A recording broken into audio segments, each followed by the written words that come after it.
Okay, let's go back to those 64 people who got fired in 1 week. Could you talk about that, say that your daddy was one, and then tell you some of the others, the officers of the union, and so forth, okay? Yes, my father was one of them that was discharged. And I don't recall the names of the people, the 64.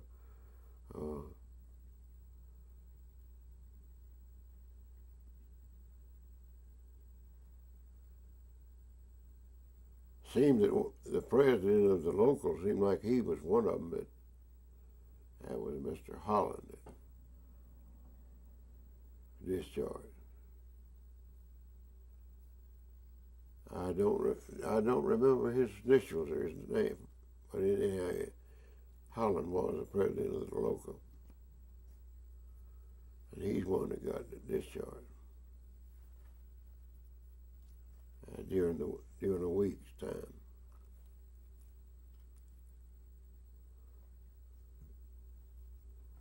How did everybody react to that? I mean, do you remember what?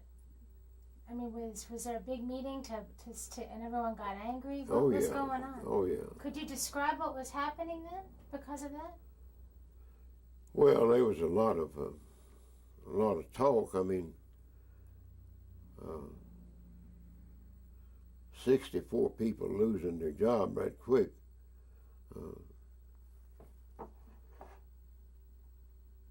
We had a lot of people that hadn't been coming out and supporting the picket line. The picket line built up after that because of that 64 people.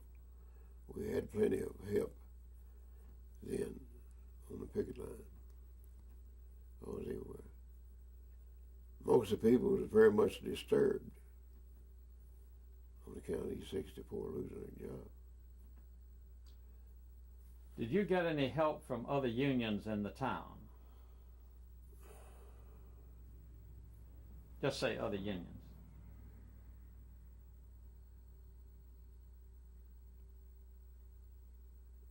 Yes, we did. We got some help from some of the pipe shops.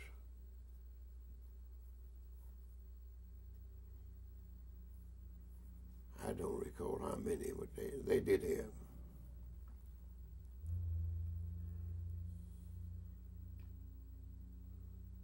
Now, here's something that you probably remember. Right in the middle of that strike came Labor Day. Yes. And there was a great big Labor Day celebration at that time. If you recall going to that Labor Day celebration, just say that I went to the Labor Day celebration and tell us about it.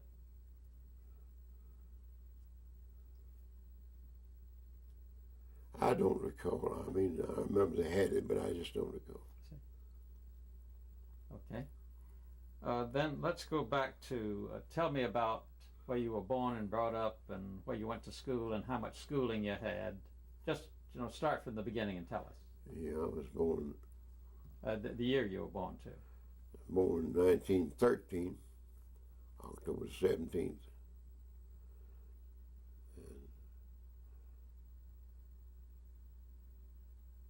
went where our first school was here on the mountain, down at Bellevue, and went from there to Alabama City, the Dwight School.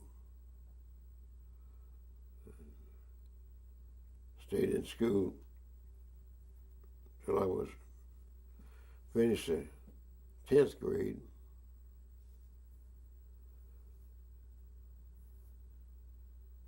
Quit and went in the mill to help my dad because his health was bad.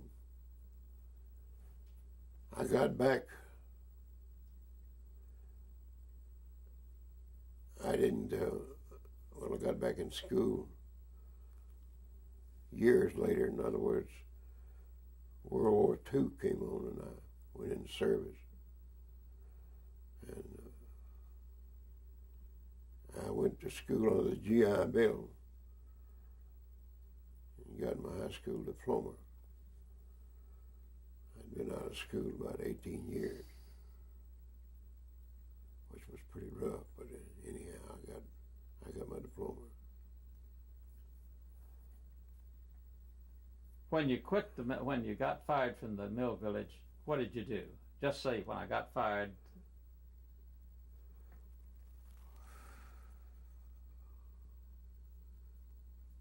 When I got fired from the mill,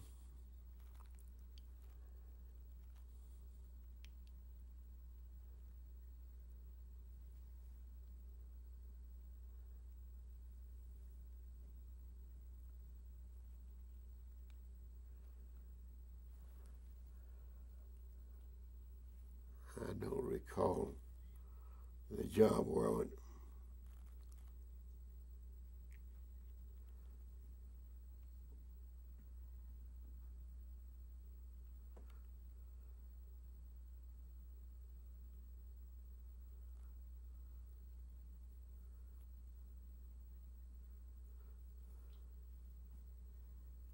You were, let's see, you were 18 then, weren't you?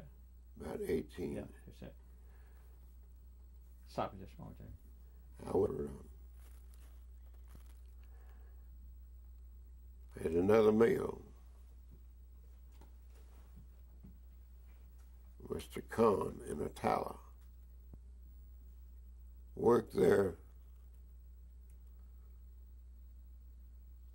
about 2 years. And me being one of the youngest, they had a layoff, and I got laid off. And never did go back.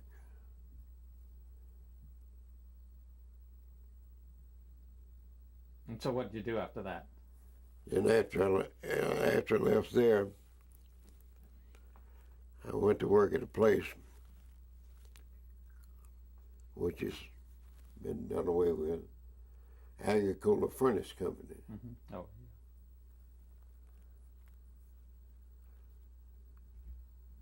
yeah. Worked for them 15 years. Mm. But that was in this area, same section, Yeah. Same town. Yeah. Were those union shops that you went into? No. Mm-hmm. They were not. So when you left, when you got fired from this, you went over to how'd you get a job in another mill? I thought that when they blacklisted you, they notified other people around about you. Did that ever come up? That never did come up. Yeah. Miss Hull was saying that, and a couple of other people have told us, that if you got fired for union activity, they want you to sign a paper saying that you wouldn't have anything more to do with the union.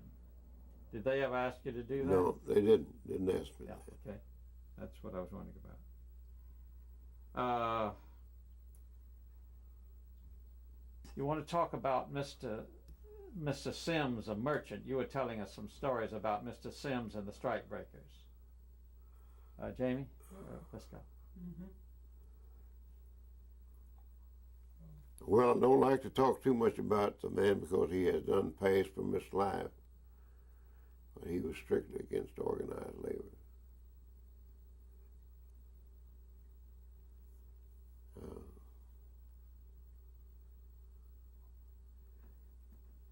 A lot of his people are still living. But, of course, just plenty of people knew that he was against organized labor.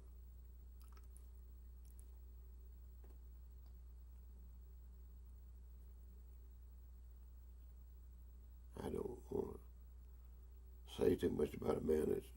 Okay, why don't we do it this way? Hold it just a moment, Jamie. Why don't, okay. All right, sir. You don't have to name him, but just say he's a merchant. Yeah, there was a merchant that had a good business here on the mountain, Gadsden. And he was strictly against organized labor.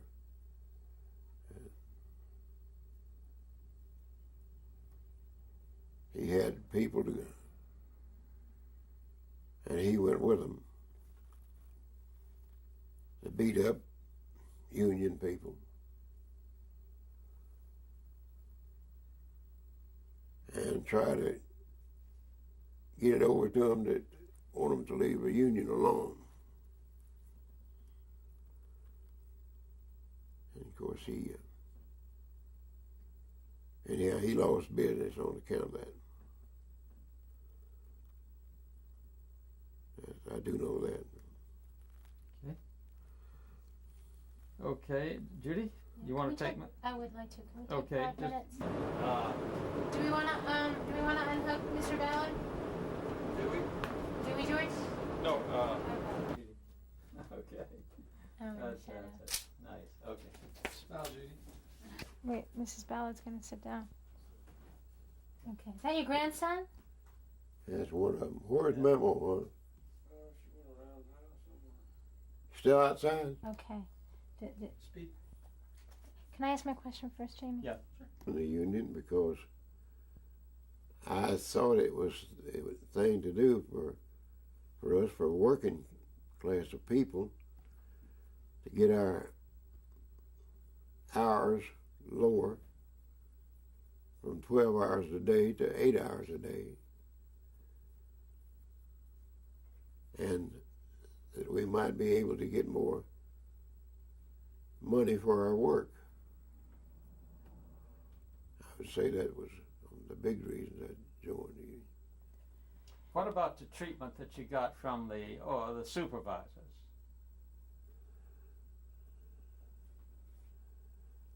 Well, the supervisors, they didn't do too much talking, but they're on the other hand, they didn't give you too many favors. In other words, you had to be sure to keep your job up at all times. Otherwise, you'd really be in trouble. But they didn't do too much talking, not to me. We've been told by some people that the supervisors were pretty nasty to people. Yeah. They were with some people.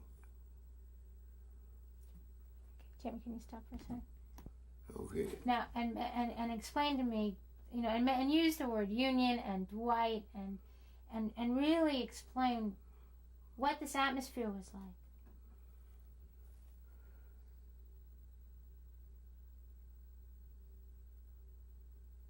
Well, the people in Gadsden. We need to start over. Okay. Now, what was? What I said was, I want you to paint a very. Well, the town as a whole was against the union. We had some of the leaders of the town strictly against the union. And at that time, the county, the sheriff, was against the union.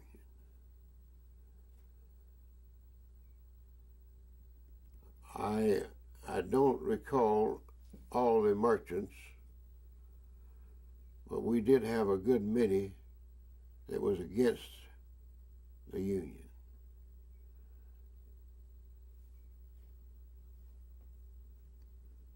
We had a hard time trying to organize. I know that.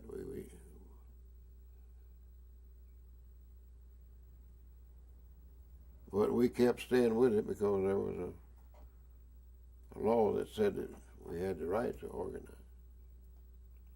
could you mention some of the other places that were against the union? You mentioned that the Gadsden Times and the lawyers and so forth. So mention all those places. Have fun with it.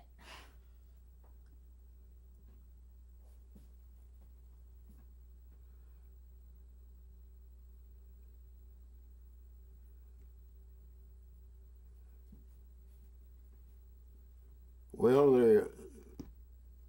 there were people all over the county that was strictly against the union, and they were, like I say, they were merchants. They didn't.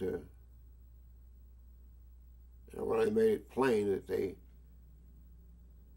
didn't believe in us organizing. And of course, like I say, the officers was against us.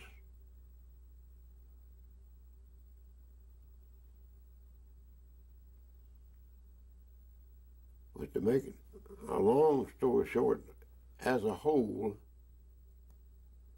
the majority of the leaders and the people were against us. What about the newspapers? And the newspaper was strictly against us. And the sheriff? And the sheriff was against us. There was a mean sheriff here at the time, wasn't he? A chief of police. What's his name? There was a very mean guy, I remember. Heath. What's his name? Heath? Yeah, that's right. Who? Sheriff Heath? Leaf. Leaf. Bob Leaf. He was the sheriff. Yeah, he was strictly against the union. Remember any stories about him? No, offhand I don't. I don't recall. Can you stop it? Okay. So let's try it all in one shot. Well, the people had never experienced a mill or a factory organized. So a lot of them, I think, were through ignorance. They just didn't believe in it. But yet, after it was told to them over and over, explained to them about the law for the working man to organize, then there was a good many people that got into it and really believed it. But you still had that number of people that didn't particularly care one way or the other. In other words, whether it was a union plan or non-union, they didn't care. Because a lot of them were just, like I say, were just ignorant about it. They just didn't know. But we had so many of those people that did know. They knew good and well that once we were organized, that we'd get less hours and more pay. And we had a good many people that just didn't want us to have that. Okay, Mr. Ballard, who were those people? I mean, do you think that the reason why those folks were ignorant is because they were frightened of all this anti-union sentiment in the town? I don't think they were frightened. I don't think they were frightened at all. They just stubborn. Okay. Now, who was the community that was against all of you? Could you explain that to me, Alec? Well, they were people, mostly people that hadn't ever worked in a factory. They were people that had worked jobs that was not in a weave shop or whatever. They just hadn't worked in a factory, and so they didn't. A lot of them just didn't know.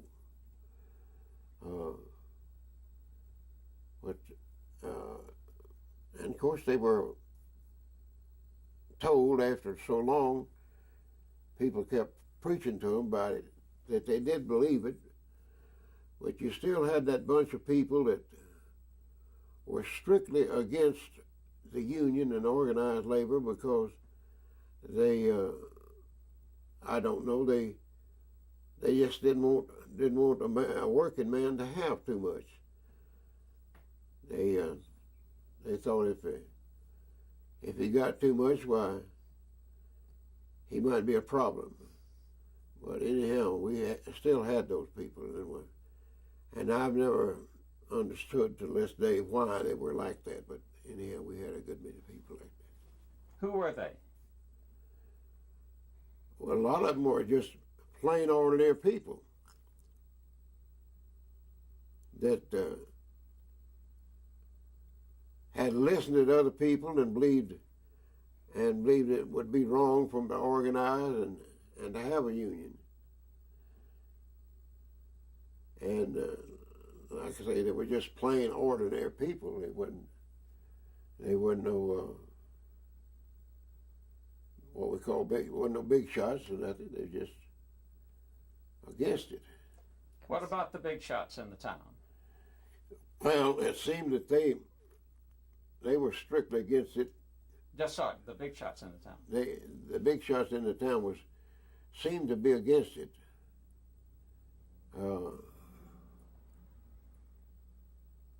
Now I never did have one of them to come plain out and tell me, but they were strictly against it because they seemed to think it would hurt their business. In other words,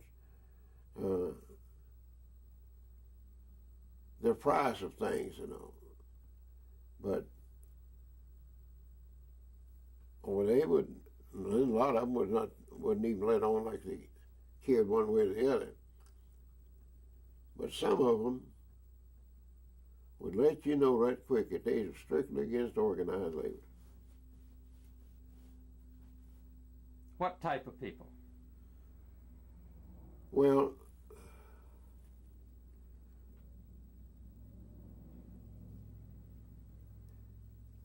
they were not what you'd call real up in the world, but they were people that, I know, for instance, there was some that had businesses, just ordinary businesses, that should have been for us, but they were strictly against us. I don't know where they got their information, but they seemed to be against us being organized in the beginning.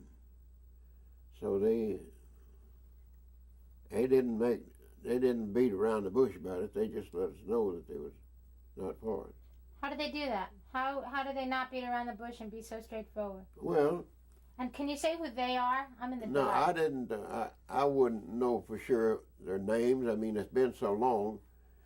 But you don't have to give names. You could just give businesses or that kind of picture. They were several grocery stores and some dry goods stores that was strictly against it. We did have a few that was for it. Very few. What about the mayor and the newspapers? Well, they were strictly against us. Just say the mayor and the mayor and the newspaper were against the union. And how did they show that? Remember, you're telling me a story. Telling me a story.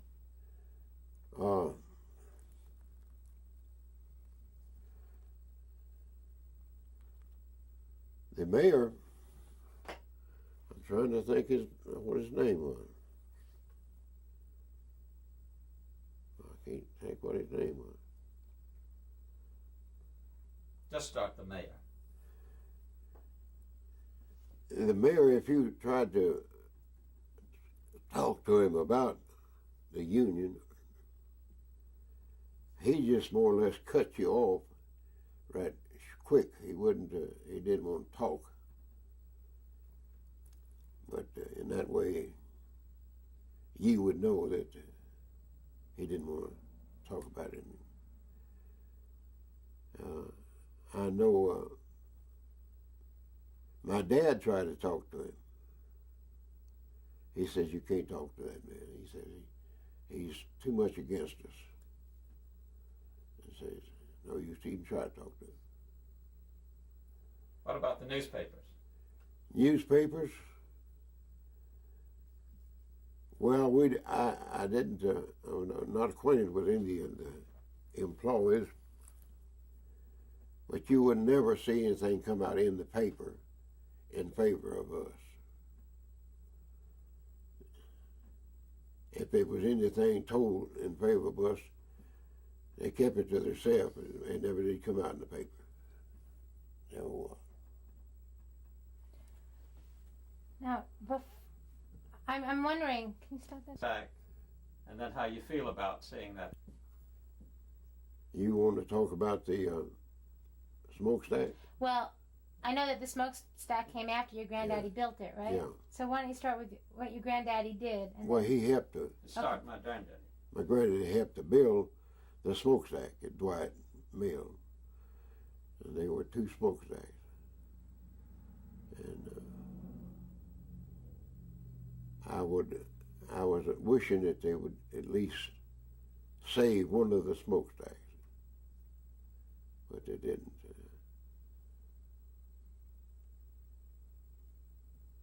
I would like to have some of the brick, but I didn't. We're not able to get another brick. But now this started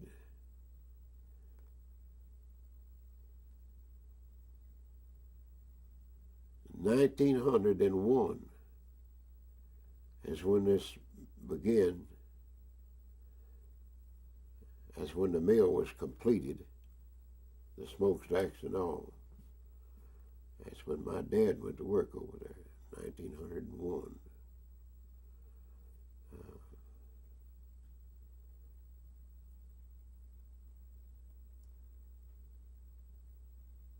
Have you seen any pictures of that building that as they were building? No, I haven't. I haven't seen it yet. I would like to see it. could you tell me that story again and start with how, Jamie, you want to cut that for a sec? Now, my grandfather was Joe Foreman, and he is the man that helped to build the smokestacks, to carry the brick up and all the stuff that had to build it. He was raised here in Eddyville County, and he worked as a miner and worked in the mines and all. That was the kind of work he done. But then they started this project, and he got to help out on that. You know what? We don't know that we're in Dwight Mills. So I'm going to ask you, I know you hate me by now, tell me this story one more time. You got, okay, fine.